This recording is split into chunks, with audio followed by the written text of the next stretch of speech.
Hi, everyone. Welcome to our webinar for this afternoon, What Multifamily Can Do to Prevent Human Trafficking. We're going to take about 10 seconds to let our participants all join in. Thank you, everyone, for being here, and we will get started in just a moment. I'm Tara McVoy. I am the marketing manager at Grace Hill and webinar coordinator, and I'm really grateful to see you all here and very much looking forward to sharing our topic this afternoon. So let's give it basically like another 15 or so seconds. Welcome, everyone. So glad you're coming on board, and we'll address housekeeping in just a moment.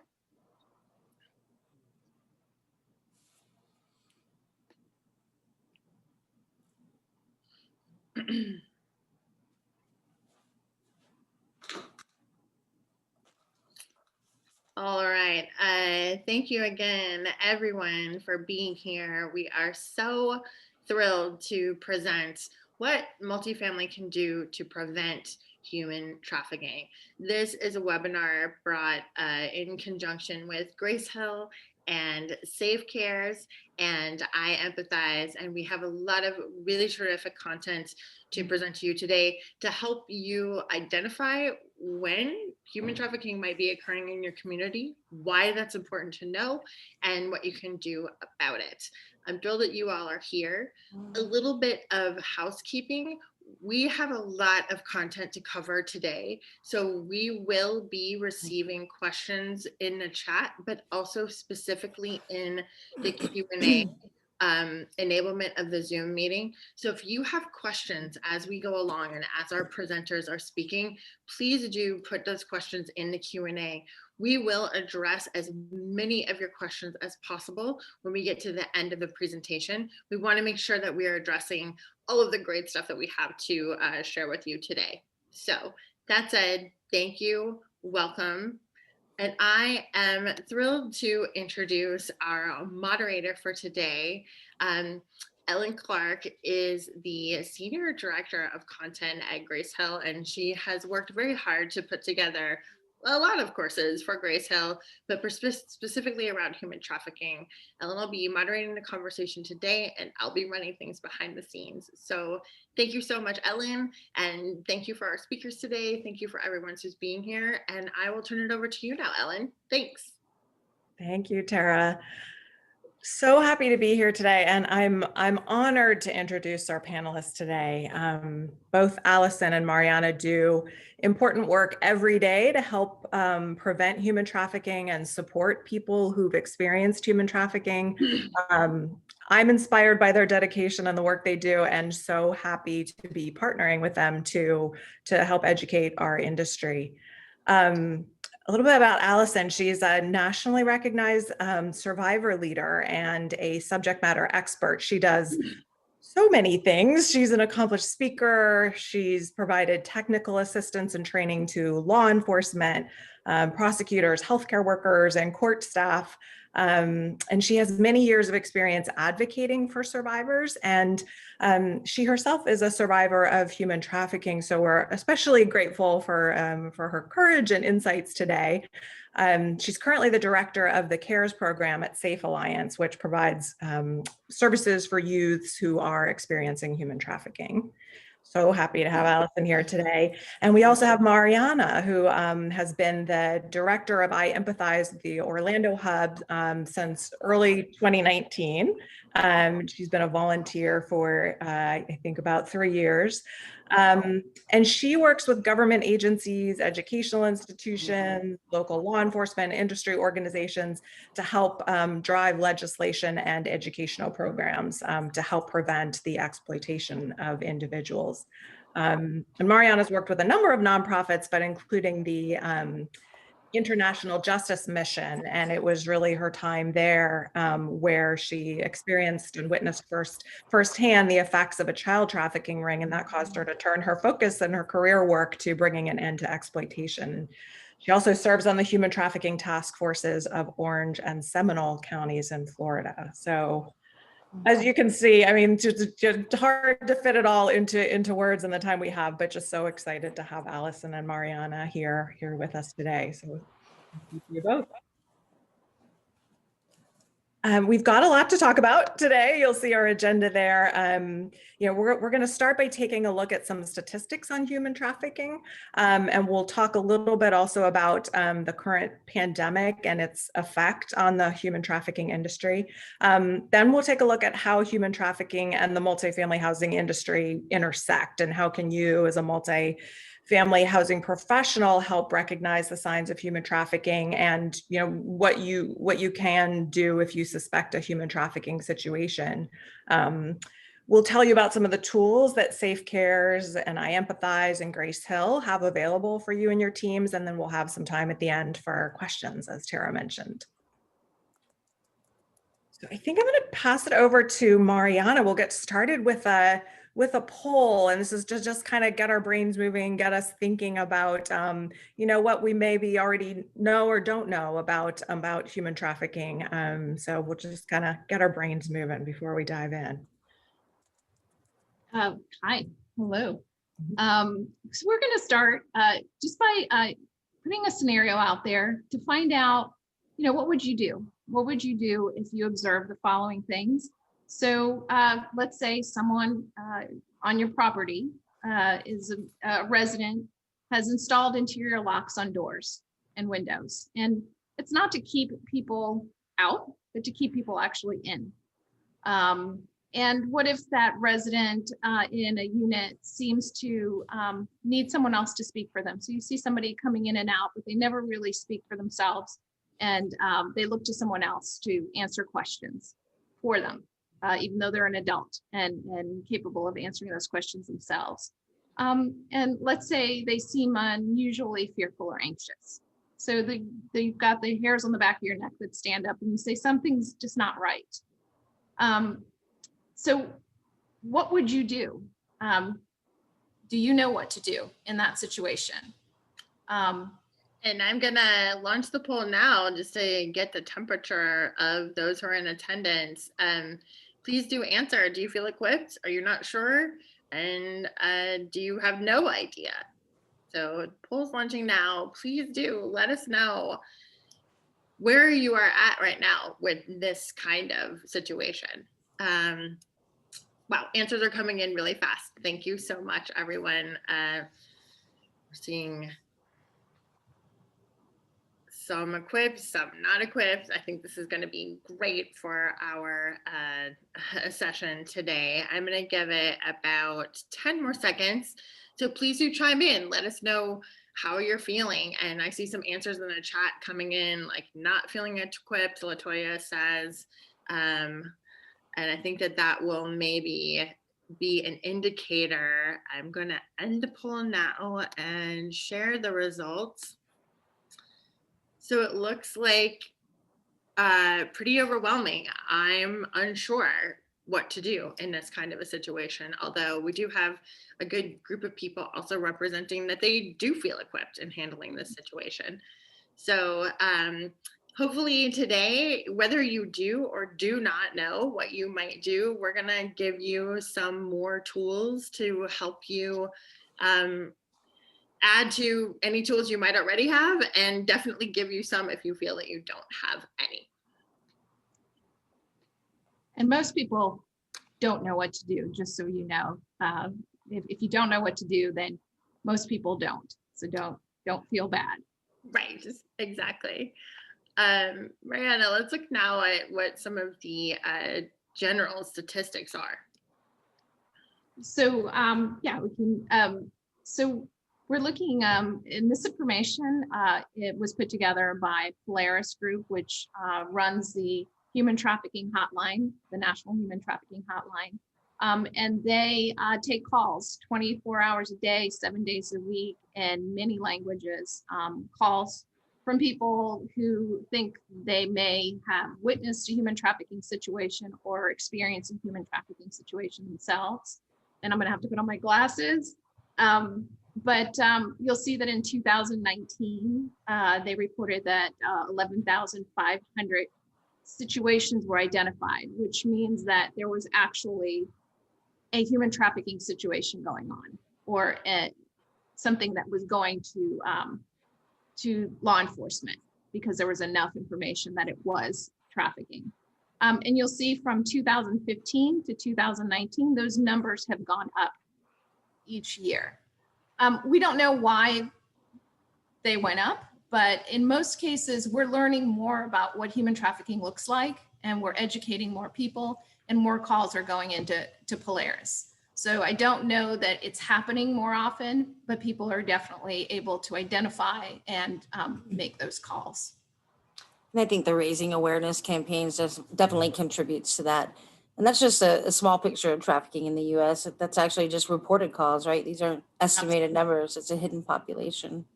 And we know that many, many people never call. Or self-identify. Exactly. So a lot of times sex trafficking, is the thing that most people think about when they think about human trafficking, but labor trafficking is also a large problem for people. And it's basically described as slavery, modern day slavery. So people who are brought here from other countries, sometimes people who are, US nationals, who are working incredibly long hours, doing tedious work, heavy work, and someone else is benefiting from that work. They're not making any money. And in most cases, they have no freedom to move around. This happens in garment factories. It happens in home situations with nannies and housekeepers. So that's another large area of trafficking that sometimes we don't think about, but it's, as you can see, quite a problem. There's also intersections of both labor and sex trafficking. And one of those, including myself, I'm a survivor, have both elements, and that is forced criminality. So they can be forced to purchase drugs, survival crimes, a number of criminal activity that is usually under their oppression of their trafficker. Right. And we have another slide in a minute for the overlap of those for sure. Yeah. These sex trafficking numbers that we're seeing now, any commentary there, Mariana, on those? They're self-explanatory, right? And these numbers, they're just numbers. But if you see the top 3 identified trafficking types or escort services, massage parlors and beauty salons, nail salons, and of course the porn industry. But it's the illegal part of the porn industry, even though a lot of people say, oh, pornography, it's legal. And much of it is not. Thank you. Yes. And then here's that overlap that Allison was mentioning, that there is like sex and labor trafficking at the same time. And there you're looking at, again, massage parlors, bars, strip clubs.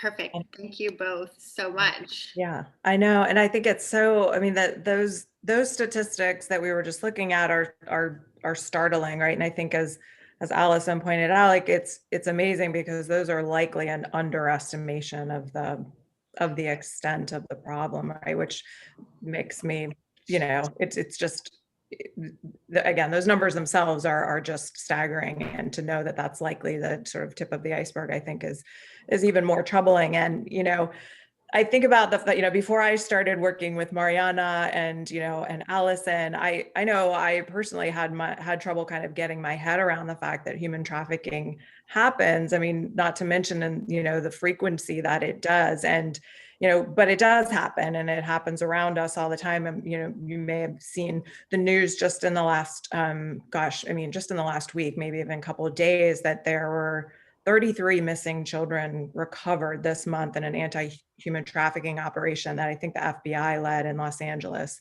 And it's tragic, and it highlights the importance of January, I think, as Human Trafficking Awareness Month. And also, I think the importance of, us sort of bringing our experiences and our tools and our talents together. I mean, we really all have a part to play here. And, when I started working with Mariana earlier this year on training for the industry, we got together when we realized, wow, Grace Hill has something like 400,000 active, people in training and vision at any given time. So we have this huge reach, and iEmpathize has this on the ground experience and expertise in these wonderful, engaging educational materials, and bringing those things together. The hope is they can be really powerful. And then we were lucky enough that our CEO connected us with Safe Cares, and now we have Allison's amazing insights, and all of you on the webinar. And I think it's just a great time, that this being the awareness month, to realize that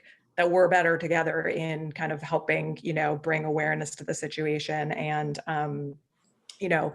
understanding some of the signs we can recognize. So I'm wondering, Mariana and Allison, before we'll get in a moment to kind of some signs that folks who are on the ground in apartment communities can be looking for, that could maybe signal a human trafficking situation. But before we do that, do you have any thoughts or experiences to share about human trafficking and apartment communities? Are apartment communities a place where human traffic activity happens? Does it happen on certain types of properties? Do you have stories or experiences you could share about kind of that intersection between human trafficking and apartment communities?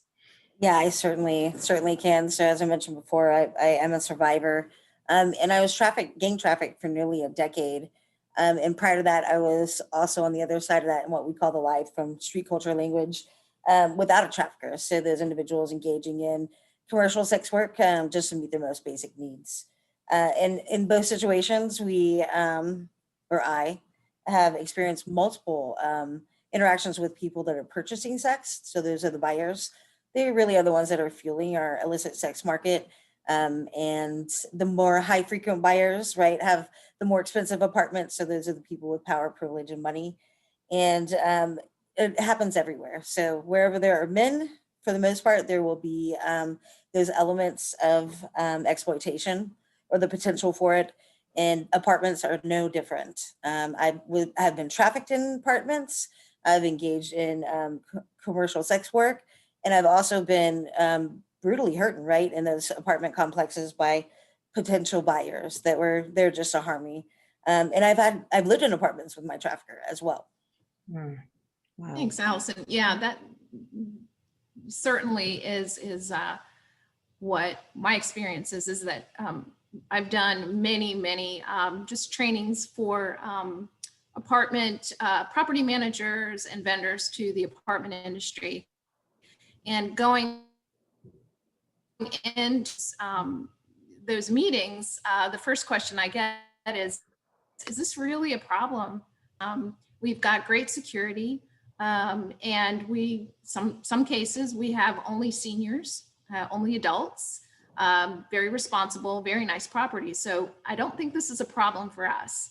And I'll tell you that out of 5 meetings that I've done for the apartment industry, I've had 2 that have called me after, maybe a month or 2 after, and said, I think we have something going on.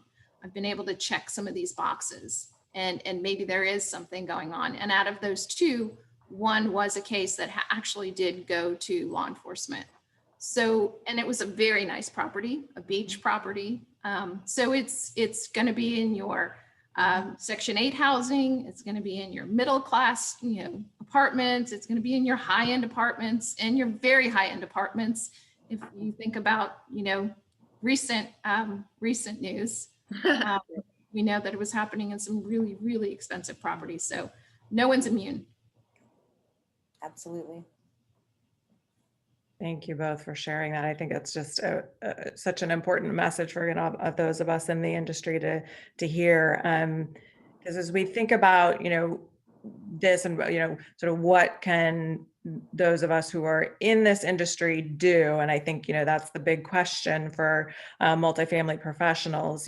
Especially those who are on site, working with residents, walking the community every day. I think the question is how can I help? And I think we go to the next slide, that a good place to start, and it may sound simple, but I feel like a good place to start is what we're doing now. It's knowing that human trafficking happens, that it exists, and that it happens in the places where we as multifamily professionals work. And then, from there, it's be observant and notice things that could be signs that you have a human trafficking situation happening on your property. And I think there's probably lots of ways to talk about these sides that, again, sort of Mariana and Allison can really help me out here. But I think one thing to mention before we, dive into a few of these is that, this isn't an exact science, right? Like, not one of these signs alone means human trafficking is definitely happening, though it could. But I think the thing to think about is that, let's be aware of some of these indicators and know that if you see them, particularly more than one of them, you may have a situation that you should bring to someone's attention. And I think we'll talk a little bit later about the appropriate channels for doing that. But I think it's just, it's like, it's not an exact science, but I think the more we know about the kinds of things that could be indicators, the better we'll be. So I don't know, Mariana, Allison, if you want to highlight any of these that we've got here. We have this, we kind of tried to group these because there's lots of things you could look for, right? And we said, we've got some signs that may be around like the conditions of apartments or too many people living in an apartment. Next, we'll talk about maybe some of the signs that, someone who's a victim of human trafficking could be exhibiting. But are there any sort of particular things you'd want to highlight here about some of these signs, or just kind of looking for signs in general, some advice? So just like you said, Ellen, sorry. No, go ahead. Yeah, these are just some of the signs that we have over time that law enforcement has, gone through and said, well, here, in this case, this is what was happening and we've collected, but certainly these are not the only things to look for.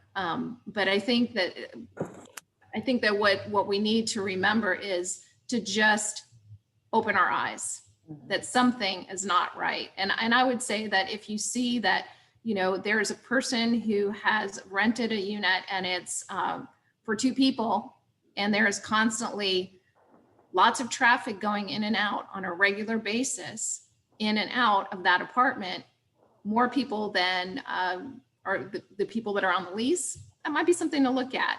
Locks, definitely something to look at. Somebody who's very security conscious, who wants to know where your security cameras are and where when your security guards are on duty. Sometimes that's not because they're afraid for their own security, but they want to know who's watching them. Right. So that's always maybe a possible thing that might make you think. People that are dropped off and picked up in the parking lot, in front, in back, who are moved every day in, a vehicle, a van, an SUV, and dropped off again in the evening. That might be something to think about. And anyone who is very anxious when law enforcement is brought up, or any type of security, that might be something to think about. And Allison, I'm sure you have great perspective on this. Yeah, and I do want to throw out a disclaimer around these indicators, right? These red flags are great tools to have in your toolbox, but you can't rely on them alone. It's not a nice and neat, pretty picture or pretty box that you put these things in. And you might be looking for these things, and that individual that's being trafficked might not have any indicators.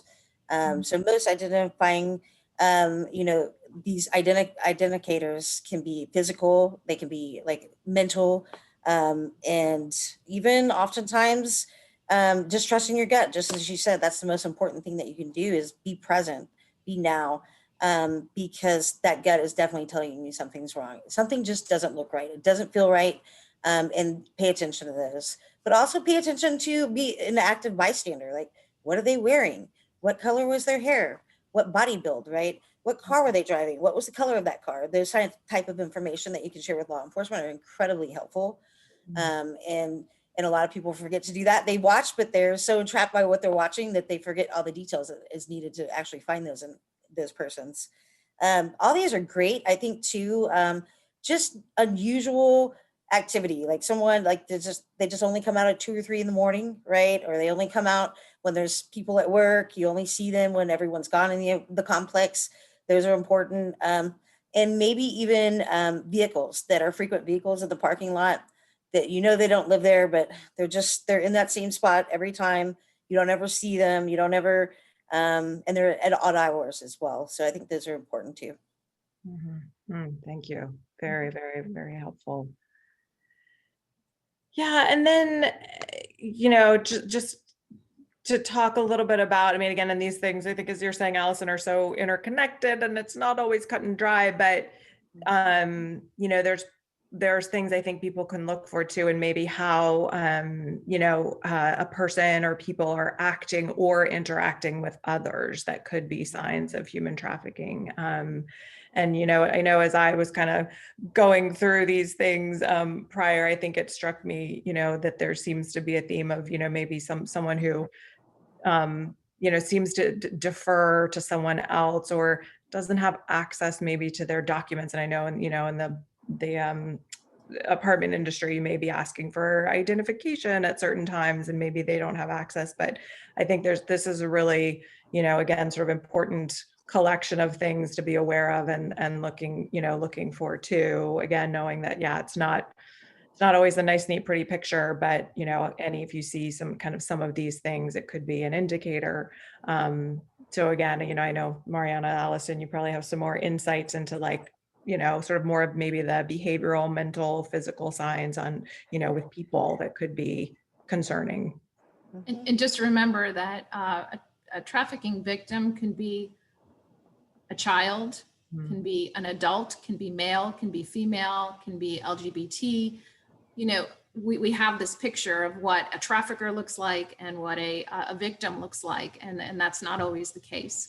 And I'm sure, Allison, you probably can speak to this, but traffickers now are recruiting younger and younger people to bring in victims. So you might see someone who looks like a high school teenager, and that's not typically what you would think of a trafficker. But so just remember that it can be anyone, and they can look any way, and they can be male or female. Right. Yeah. And I mean, it's also like our roles, right? Our professional roles.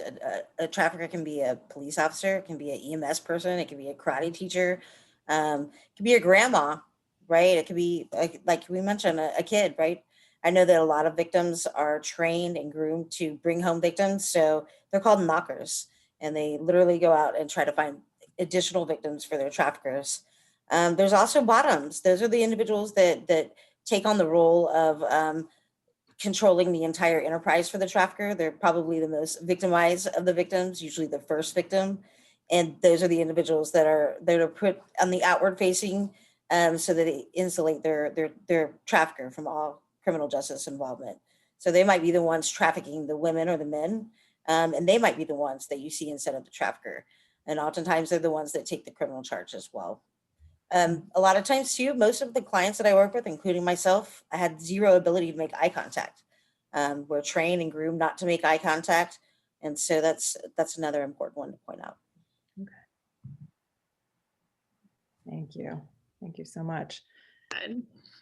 And so I think, again, there's so much to learn here for all of us. And I think another good theme is just continued sort of education and vigilance. And so, I know, as I said, it feels really good and powerful to me for, our organizations to be kind of, coming together and jointly bringing continued information to our industry, because I just think that's a really key thing, right? Whether it's for our own continued education, or as we bring new people onto, to work on our properties, making sure that they're up to speed. So I think we just wanted to go through, some, iEmpathize has great, great resources, and Allison can tell us a little bit about Safe Cares, and then I can, just talk a little bit about some things that Grace Hill has to offer. But I'll let Mariana tell us a bit about iEmpathize and some great tools they have for our industry.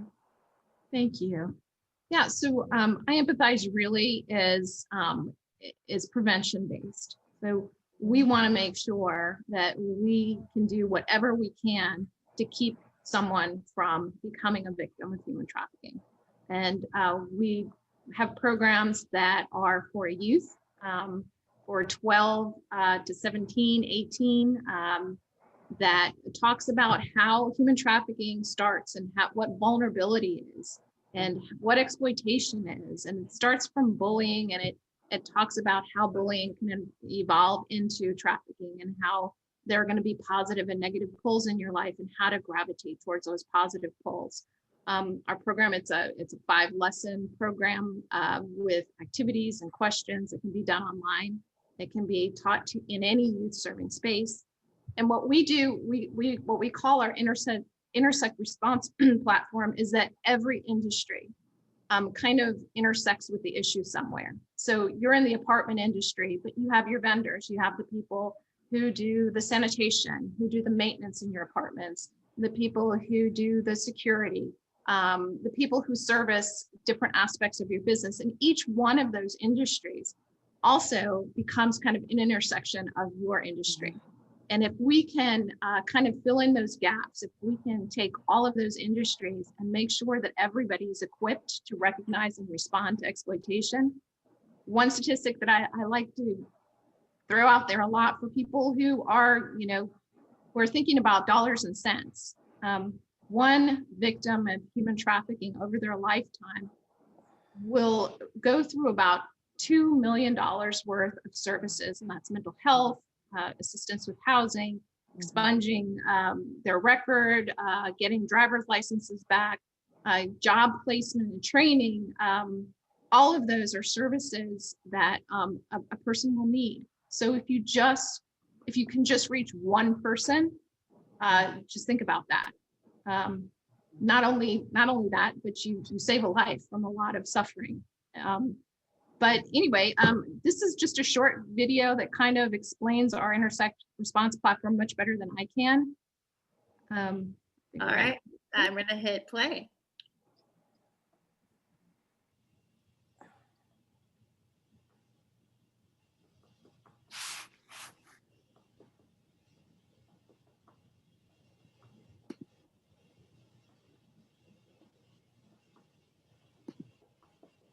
My name is Elena, and I'm a mom. I want to tell you about youth exploitation. Every day, vulnerable youth are being exploited and trafficked, and every day you intersect with these youth. At your workplace, in your social space, and even in your home and neighborhood. Human trafficking, an extreme form of exploitation, is the second largest criminal industry in the world, with more than 40 million victims. It can be hard to know how to scratch the surface of this issue, but you can make a difference, a powerful difference, right where you are. Introducing the Intersect Response Platform, equipping adults to recognize and respond to exploitation and human trafficking. By signing up on Intersect, you will be shown how to fight youth exploitation within your unique context. For example, police officers will be given tools specifically designed for law enforcement. Teachers will be given educational tools designed for middle and high school students. Social workers will be given tools and strategies that they can share with their clients. Parents, first responders, medical workers, hotel workers, faith leaders, all spaces that intersect with youth exploitation. The curriculum includes top-notch short documentaries, training videos, expert interviews, survivor stories, illustrated scenarios, interactive questions, activities, application response plans. Intersect emphasizes a victim-centered, empathetic approach that identifies possible indicators of exploitation, external factors that can make youth more vulnerable, solutions for how to prevent, report, and end exploitation. Top companies and agencies routinely use iEmpathize programs to train their staff on youth exploitation. Join Intersect at iEmpathize.org and be equipped to fight human exploitation.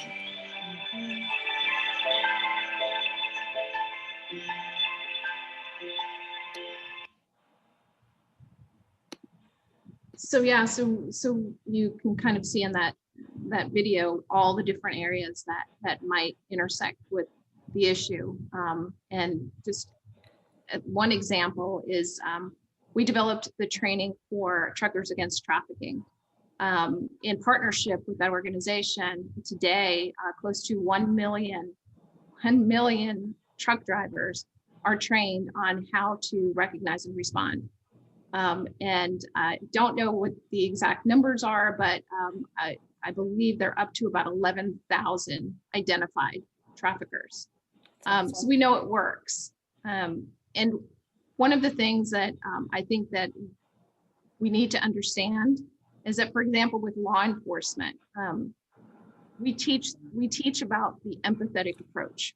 So we talk to law enforcement personnel and we ask them, are you approaching a potential victim in an empathetic way?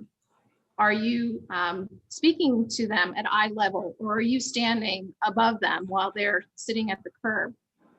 Are you looking at them and not judging them? Are you being empathetic? And I think that most of them will say, I hadn't thought of it that way. We found that, and Allison, I'm sure again you have a lot to contribute, but sometimes victims are suffering from trauma and they're not going to open up. They're not going to trust easily. They're not going to ask for your help. They're not going to be out there saying, please help me, because of the trauma. So if you don't approach them in an empathetic way, then you're probably not going to be able to have them help you help them. Yeah, that's great. Thank you. I totally agree. And majority of them, as I mentioned before, don't self-identify. If you had asked me if that was my pimp or my trafficker, I would have had no idea what you were talking about. And to me, that was my husband. And I loved him. And so oftentimes we misidentify a lot of domestic violence cases, right? And when they're trafficking. And I think you made a really good point too, that you can't rescue anyone, you can't save anyone.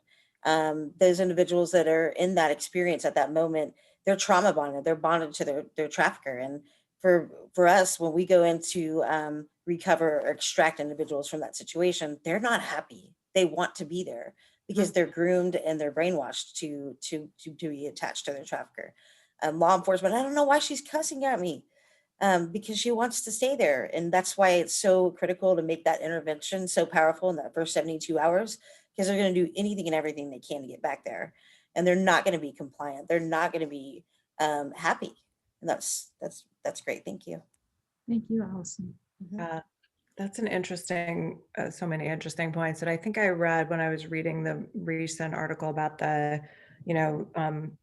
Los Angeles, sort of event of the past few days. I think it's not going to be exactly right, but some number, maybe 10 or so of the 33, individuals who were, sort of identified as being trafficked, they had already identified earlier in that whole operation. So they had already in that time gone back to being trafficked. And I think that's just it's just a really powerful thing to think about. I think, like you're saying, Allison, sort of the complexity of the situations emotionally and mentally. Years and years and years Yes. of And some of them even have children together. I've had clients that were going to custody court with their trafficker. They were fighting over their kids, but she was trafficked by them. Wow. So. Gosh. And I can't remember, Allison or Mariana, one of you said, and I know we have some more things to get there and we're getting close to our time here, but one of you mentioned, the sort of intersection of domestic violence. And that made me think about the fact that I know, during COVID-19, one of the really sad things that, we saw happen in our country, and I think in other countries too, was sort of a rise in domestic violence incidents. And that made me think, I said earlier, we were going to touch on sort of COVID-19 and the effect on the human trafficking industry. Is there anything you all could kind of say about that? Have you seen a similar effect that, that has been seen in domestic violence incidents, which have gone up? We know it's created a demand. And the reason for that, we can only kind of, guess on what the reason would be, but many people who had a job that they would go to and were, during the day had to do that job and were, they now had a lot of time on their hands. and nothing to do. There were a lot of people who, who were feeling shut in, who were feeling lonely, who were feeling excluded from the world. And all of that could be potentially the reasons why the reports of trafficking grew during the time of COVID. And the fact that, there isn't as much policing going on right now because, law enforcement, like anyone else, has to be careful about themselves and their own health. So I think all of those kind of contributed to the fact that human trafficking reports went up exponentially. I think too, for me, with the knowledge that I have, is that that's what traffickers do. They prey on the weak. And so they exploit people on their vulnerabilities, and definitely COVID impacted so many people, and there's much more vulnerable than there were prior to COVID. And there will be more, right, that may lose their job potentially. Some businesses are not sustainable after a couple of years in a situation like this. And so I think that will rise. But also individuals that might be on that cusp, right, before they're trafficked, they're at high risk, and they're pretty close to being trafficked, potentially might already be there, that might have increased it. And then there's those that re-enter after they've been trafficked, they've recovered, but now they're in another vulnerable situation, and that's their go-to. And so they, like she mentioned, people are at home, they have nothing to do, they get lonely. Those are triggers for a lot of victims, loneliness and this survival mode, like you can't meet your bills. That's a trigger for those type of persons often. And they start, engaging in risky behaviors. And so that can definitely lead to trafficking or dangerous situations. And many of my clients have been having horrible experiences in their apartment because they're lonely. They're reaching out to the wrong people and for the right things with the wrong people. Right. And sometimes those are traffickers as well. Okay. I wonder too, quickly, sorry, this is Tara, but because everyone is cooped up indoors, does that mean that there's a danger of this kind of situation being less visible just because people aren't out and about? Or does it mean that it's more, if you see traffic happening or people going back and forth, does that mean that you make it more aware of? I'm just wondering, does COVID make us more clear that this is happening or less clear that it's happening? Well, I think a lot of people that work all day aren't at home. So when they're at home, they're, oh, wow, that's a lot of traffic going in and out during the day. They're sitting in their windows, they're working, they're looking outside, and they're actually paying attention. Or normally they're just going to the next thing that they need to do on their to-do list, Great. Well, so what can we share with our attendees today? I want to make sure that we get a chance to talk to Allison about Safe Cares, but just to address some things, we have a couple slides, Mariana, that you provided. We have two that are these the basic best things for us to do? So these are just screenshots of our video, our media for training. And if you can just take home two things from this session, is how to report a human trafficking case. And of course, the first thing is if you observe somebody who's currently being threatened physically, and you observe something that's a dangerous situation, first thing is call 911, and that's common sense, but get help from law enforcement. So that's number one. But this is going to be your best resource. So the National Human Trafficking Hotline is, again, I think I mentioned this before, it's 24/7. It is, they have many languages. They have someone who can speak Creole, Spanish, English. You can report through texting, the word "be free" to 233-733. You can call the hotline at 888-373-7888. You can be absolutely 100%. It can be confidential. You don't have to share your name and your information. A lot of people say that's a reason that's kept them from calling the hotline. You need to understand that you don't have to share your information if you don't want to. They will just ask you, they'll ask you a few questions about what you've seen, whether you want your name and your information to be reported to law enforcement, but you don't have to. And the one big thing is that if you're wrong, if you saw something that didn't look right and you're wrong, it's okay. And most people say, I don't call the hotline because I'm not sure if anything's going on. I don't know. If you see something, say something. If you report something and there's nothing there to report, great. But what if there was? So this is just a great resource to have at your desk, somewhere in your wallet, somewhere on your person where you can have it handy, maybe saved on your phone. You never know. You're going to be in an airport, you're in a public restroom somewhere. It can be anywhere that you observe it. So it's not necessarily only going to be at your job, but if there's just one piece of information, I say just to have this hotline number somewhere where you can access it. And the reason why you wouldn't call law enforcement first is because sometimes things move from county to county, and not every town has a task force that is experienced in human trafficking. So the information that goes to the hotline can go pretty wide and far, and it can go to the right people who can act quickly. And acting quickly is the most important thing. Thank you so much. So I think we have a video about Safe Cares, so we can show that, and then Allison, maybe you can let us know a bit about what Safe Cares does, all the great work they do.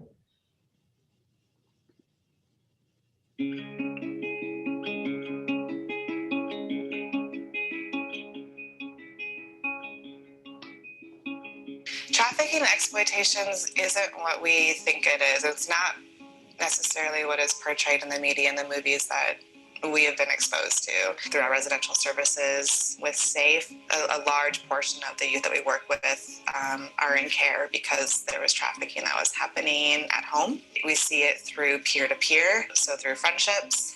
We see it through boyfriends at the same age. From the outside, it might look okay, but then very quickly through the grooming process, through being kind of reeled in and praised and adored and spoiled and all these things that they think is happening really below the surface, they're just starting to set them up to begin to sell them to other individuals, to exploit them.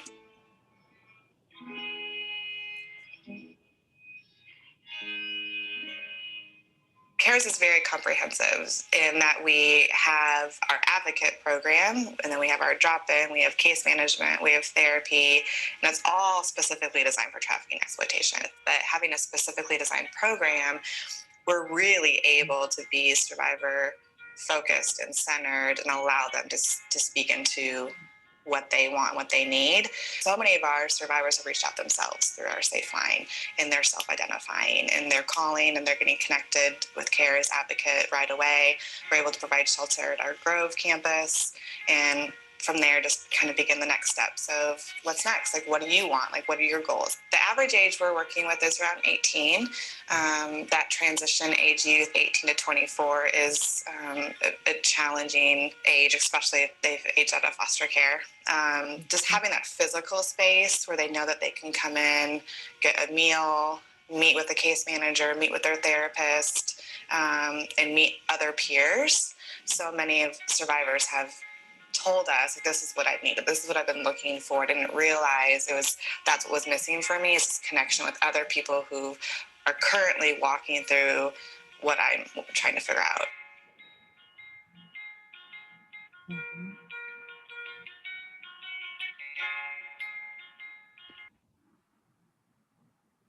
Awesome. Great.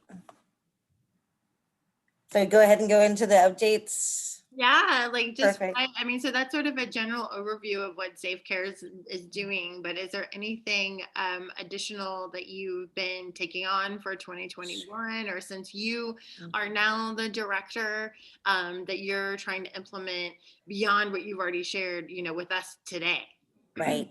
Yeah, actually, when I took this program over, it was really kind of the bare bones of a program, right? The foundational building blocks of that.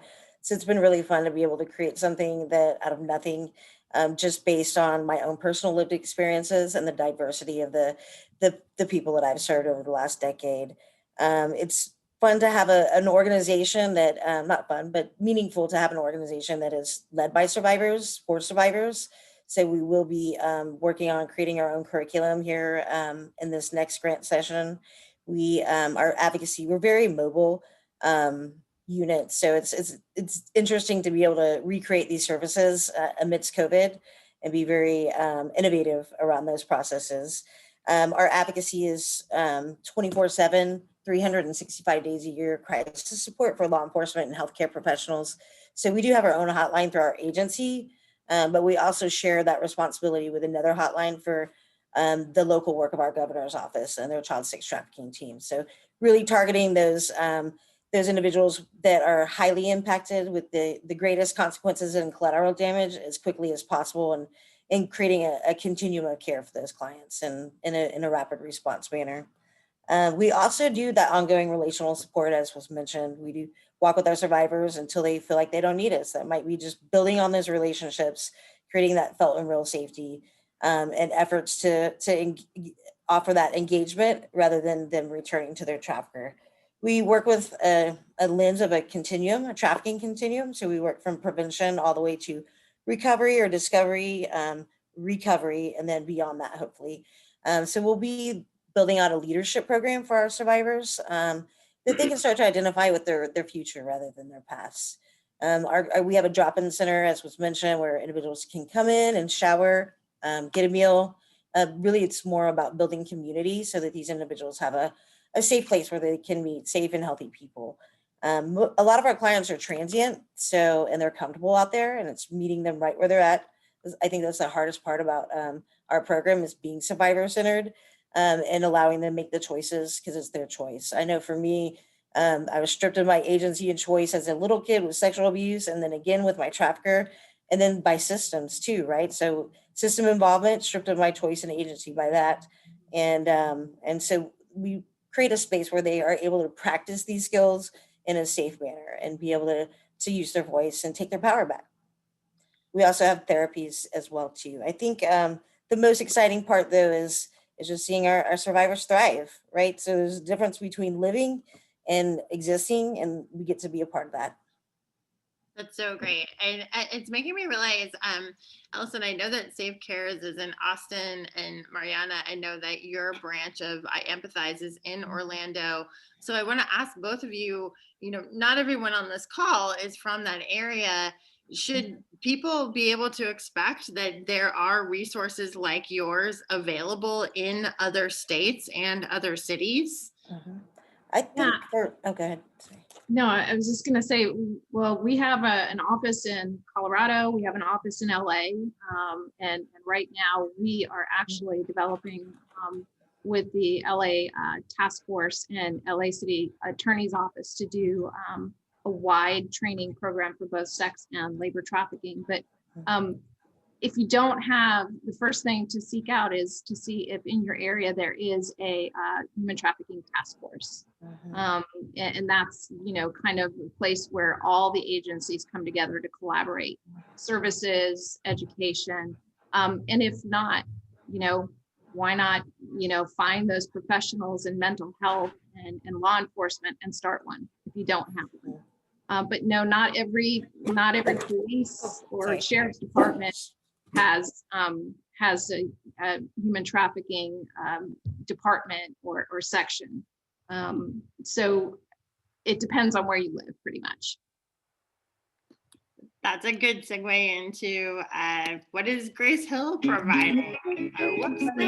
Yeah, and this I think answers one of the we have a couple of questions coming in the Q&A, so we'll get to those in our last few minutes. But this one is about sort of required training in states. So Grace Hill, again, so fortunate to partner with iEmpathize and NAA to create a training, an online training for specific to the multifamily housing industry. And that's available in Vision. For those who, aren't Vision customers, you can also take the course on Visto.